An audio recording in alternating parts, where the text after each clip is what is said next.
అదే ఇక్కడ ఉండేటటువంటి సిద్ధాంతం.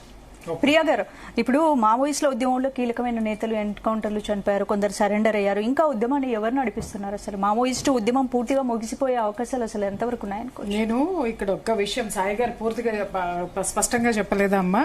ఇది మేము చంపేశామనుకుంటారు, ఎన్కౌంటర్ జరిగిపోయింది, మేము అణిచామని ప్రభుత్వం అనుకుంటది.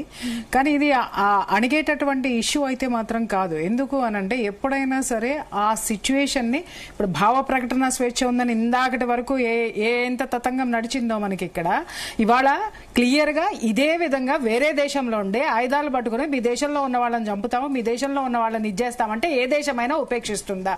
రెండో విషయము, ఇందాక హిడ్మా గురించి మాట్లాడినప్పుడు ఆ హిడ్మా చరిత్ర నేను ఒకసారి చెప్తా. 2010 లో తాడిమెట్ల దాడి దంతెవాడలో 76 సిఆర్పిఎఫ్ జవాన్లండి 76 మందిని చంపారు.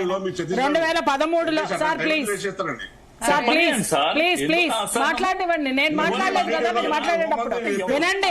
2013 మంది 27 మందిని చంపారు ఆయన. తర్వాత బీర్జీ దాడి సుక్మాలో 26 సిఆర్పిఎఫ్ జవాన్లు చంపారు. నేను ఇక్కడ మాట్లాడనివ్వండి సార్, మాట్లాడనివ్వండి.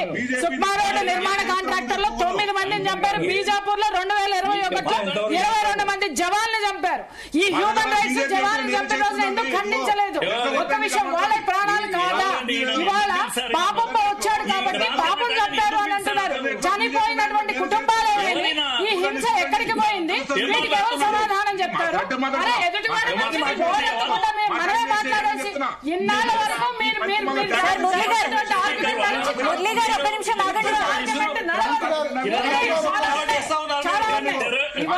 ఇంకొక విషయం సార్, ఒకటి క్లియర్ గా నేను చెప్తున్నాను వినండి.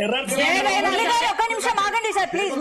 క్రాంతి గారు ప్లీజ్ మావోయిస్టులు ఎప్పుడైనా సరే ఎన్కౌంటర్ ఎదురుదారి చేసేటప్పుడు ఎంత వ్యూహాత్మకంగా ఉంటారో, వాళ్ళు వెనకకు అడుగు వేశారంటే కూడా అంతే వ్యూహాత్మకంగా ఉంటారు. వాళ్ళు మౌనంగా ఉన్నారు అంటే కూడా అంతే వ్యూహాత్మకంగా ఉంటారు. 3 నెలల పాటు టైం ఇవ్వండి అంటే ఇది ఎంత పెద్ద టైము? ఎవరు మాత్రం ఎట్లా ఇది చేస్తారు? అదే లొంగడానికి వచ్చినప్పుడు 3 నెలల టైం అనేది ఇక్కడ జరగాలి. మురళి గారు సార్ ప్లీజ్ సార్ మీరు ఆగండి. ఒక్క నిమిషం క్రాంతి గారు, మురళి గారు, ఒకళ్ళ తర్వాత అందరికి అవకాశం ఇద్దాం. చర్చ కావస్తే ఎక్కువ టైం ఎక్స్టెండ్ చేద్దాం. చెప్పండి. మనం మాట్లాడుతున్నది నేర చరిత్రల్ని ఇంత ఇన్పుట్ చెప్పుకుంటూ పోతే ఎంతసేపు అయితే మేము గంటసేపు కూర్చున్నాం.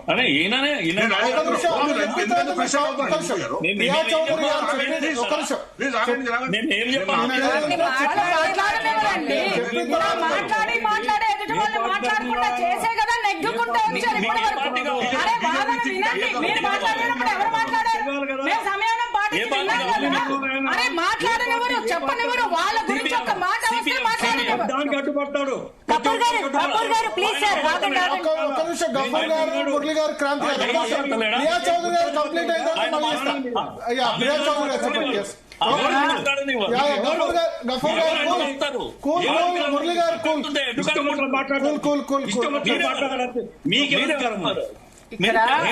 మురళీ మనోహర్ గారు, గఫూర్ గారు కూల్. ఒక్క నిమిషం. ప్రియా గారు చెప్పిన తర్వాత చెప్పండి ప్రియా. ఒక విషయం సార్, మీరు అలా చేసే ఇప్పుడు ఎవరిని మాట్లాడనివ్వకుండానే చేశారు. ఎందుకు? ఒక్క నిమిషం. మీరు మాట్లాడినప్పుడు నేను మాట్లాడానా అండి? మీరు మాట్లాడినప్పుడు నేను వినలేదా?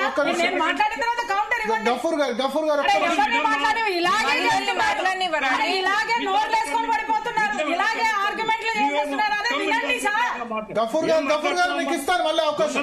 నెక్స్ట్ మౌనిక గారి తర్వాత మీకే అవకాశం. ఒక్క నిమిషం, మీకు అవకాశం ఇచ్చింది. దయచేసి ఒక్కసారి మీరు ఇప్పుడు కేవలం నక్సలైట్లను తిట్టడం కోసమే పెడితే మేము విత్డ్రా అయిపోతాం. ఎవరు తిట్టారు సార్? ఎక్కడ ఎవరు తిట్టారు? ఎవరు తిట్టాలా? హింసని ఎటువైపు జరిగినా ఖండిస్తాం. అది చాలా దుర్మార్గం. అరే ఎవరిని చంపినా చాలా విలువైన. మీకు అవకాశం ఇచ్చినప్పుడు మీరు వీళ్ళు తిట్టండి. ఒక్క నిమిషం. ఇవన్నీ చర్చించాలా? ఇవన్నీ గవర్నమెంట్ దగ్గర ఉన్నాయి. ఒక్క నిమిషం అంశం మీద చర్చిస్తామంటే నెక్స్ట్ మీకే ఒక్క నిమిషం. నెక్స్ట్ కార్యక్రమం అయితే వాళ్ళు బాగా ట్రైన్ అయ్యి వస్తారండి మాట్లాడడం. అనే పులి స్టాప్ లో మురళి గారు సార్ ప్లీజ్ సార్ వాగ్విధాలోనే ప్రియా గారు మీకు అవకాశం ఇస్తాను. మీరు చెప్పండి ఎందుకంటే ఎవరు మాట్లాడితే అర్థం కాదు. ప్రియా చౌదరి ప్లీజ్ ప్రియా చౌదరి గారి తర్వాత వేరే వాళ్ళు దయచేసి మాట్లాడదు. ఒక్క నిమిషం. ప్రియా చౌదరి గారు మాట్లాడి 1 hour అయింది, ఆమెకు అవకాశం ఇస్తున్నారు, తర్వాత మీరు వేరే వాళ్ళు మాట్లాడండి. ఇక్కడ మెయిన్ విషయం ఏంటంటే వాళ్ళకి టైం ఇవ్వండి. వాళ్ళకి టైం ఇస్తే గనక వాళ్ళు చర్చించుకుని వస్తారు. అంటే నేను ఇక్కడ టాపిక్ మాట్లాడుతున్నా మావోయిస్టులకి టైం ఇవ్వండి అని అన్నారు. ఇక్కడ ఒక విషయం ఏంటంటే అక్కడ చేతిలో ఉన్నటువంటిది వెపన్ అండి. మారణాయుధాలు చేతిలో పట్టుకుని టైం ఇవ్వండి అని అంటే ఎవరైనా సరే దాని మీద ఎలాంటి నిర్ణయం తీసుకుంటారు. ఒకటి, ఏది చేసినా కూడా మావోయిస్టులు ఏది చేసినా కూడా ఎదురు దాడి చేసినా కూడా వ్యూహాత్మకంగానే ఉంటుంది, మౌనంగా ఉన్నా కూడా వ్యూహాత్మకంగానే ఉంటుంది, వెనకడుగు వేసినా కూడా వ్యూహాత్మకంగానే ఉంటుంది అనేటటువంటిది ఇక్కడ గవర్నమెంట్ కాదు అందరి దృష్టిలో ఉన్నటువంటిదే. ఎందుకంటే 3 నెలల టైం అంటే ఇట్స్ వెరీ హ్యూజ్.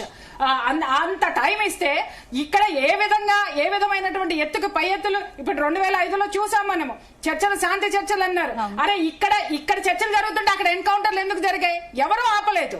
ఇప్పుడు ఇదే సిచ్యుయేషన్ మళ్ళీ నడుస్తుంది. కాబట్టి లొంగిపోవాలి అనుకున్నప్పుడు స్వచ్ఛందంగా రండి అని అన్నారు. ఇంత 3 నెలల తర్వాత వాళ్ళకి టైం ఇవ్వండి అని చెప్తున్నారు. కండిషన్స్ పెడుతున్నారు. కొంతమంది ఆయుధాలు వదలమంటున్నారు. ఇంకొకటి ఆర్గ్యుమెంట్స్ చూస్తున్నాను నేను.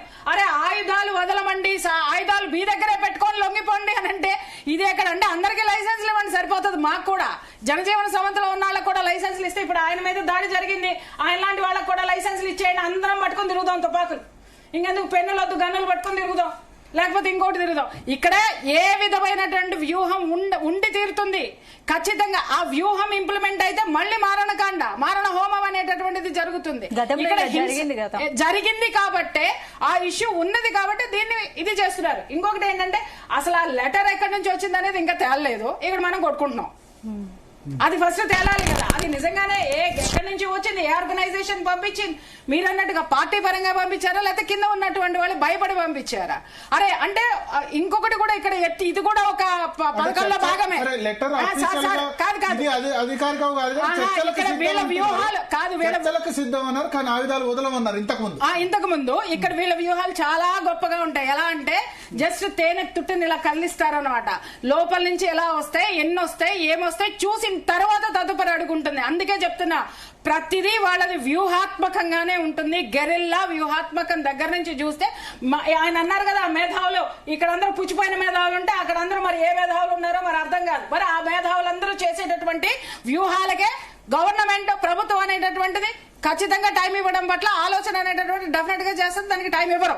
సాయి గారు స్పష్టంగా చెప్పారు, ఎవరికి టైం ఇవ్వరు. అంటే మావోయిస్టులు లేకుండా ప్రభుత్వాలు ఎంతవరకు సీరియస్ గా తీసుకుంటున్నాయి? అసలు ఇప్పుడు సీరియస్ గా తీసుకోవడం కాదు సార్, ఇద్దరు కూడా చోద్యం చూస్తారు. అటు పోలీసులు చోద్యం చూస్తారు, ప్రభుత్వం చోద్యం చూస్తుంది, ఇటు మావోయిస్టులు చోద్యం చూస్తారు. అంటే మా గురించి ఎక్కడ ఏ అభిప్రాయాలు ఉన్నాయి, ఎవరు మమ్మల్ని సపోర్ట్ చేస్తున్నారు, అలాగే మేమేసే అడుగులు ఎంతవరకు ఉన్నాయని ప్రభుత్వం ఇంటెలిజెన్స్ రిపోర్ట్ మొత్తం ఏళ్ళకు ఉండేది ఏళ్ళకుంటది, వాళ్ళకుండేది వాళ్ళకుంటది. తదుపరి వాళ్ళిద్దరు కార్యాచరణ జరిగేది మనం చూడాలి.